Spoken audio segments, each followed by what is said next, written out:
नमस्कार,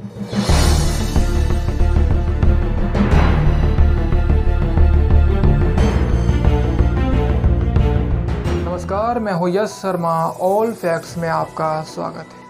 आज हम आपको बताएंगे कि चीन में कैसे माता पिता बच्चों की प्राइवेट ट्यूशन्स की बढ़ती फीस से इतने परेशान हैं कि उन्होंने अब बच्चे पैदा करने से ही मना कर दिया है।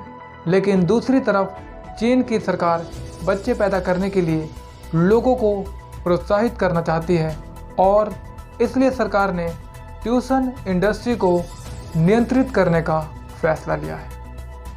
इसके दौरान इस खबर को हमारे देश के उन पेरेंट्स को भी देखना चाहिए जो अपनी कमाई का एक बड़ा हिस्सा बच्चों की प्राइवेट ट्यूशन्स पर खर्च करते हैं, क्योंकि हमारे देश में ट्यूशन्स की फ़ीस आसमान छू रही है और ये एक बड़ा उद्योग बन गया है।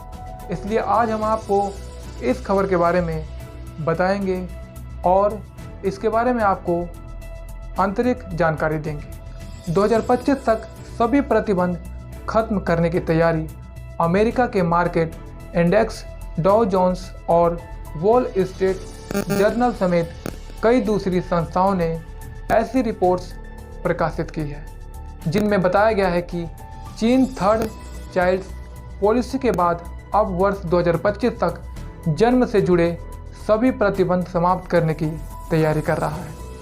सरल शब्द में कहे तो वर्ष 2025 तक चीन में वन चाइल्ड और थर्ड चाइल्ड जैसी कोई नीति नहीं होगी, बल्कि ये फैसला लोगों के विवेक पर निर्भर करेगा कि वो कितने बच्चों को जन्म देना चाहते हैं। चीन ऐसा क्यों करना चाहता है? अब आप सवाल है कि चीन ऐसा क्यों करना चाहता है, क्योंकि आपके मन में भी ये सवाल आया होगा। तो इसकी प्रमुख वजह यह है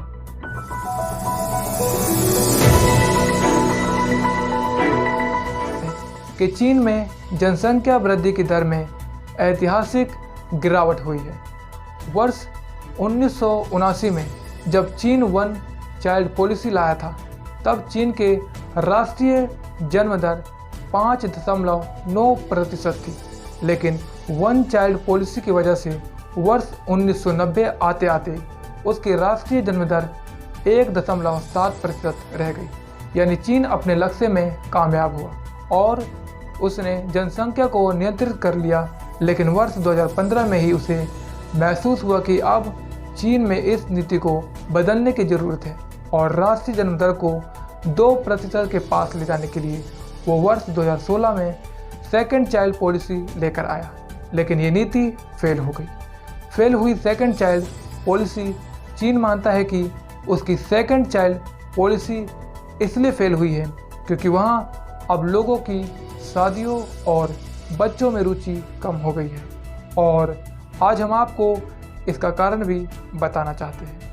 फैमिली प्लानिंग यानी परिवार नियोजन के समय किसी भी कपल के लिए 3 चीज़ें ज़रूरी होती हैं। पहली, उनकी आर्थिक स्थिति अच्छी होनी चाहिए, यानी वो कितने बच्चों को परवरिश कर सकते हैं।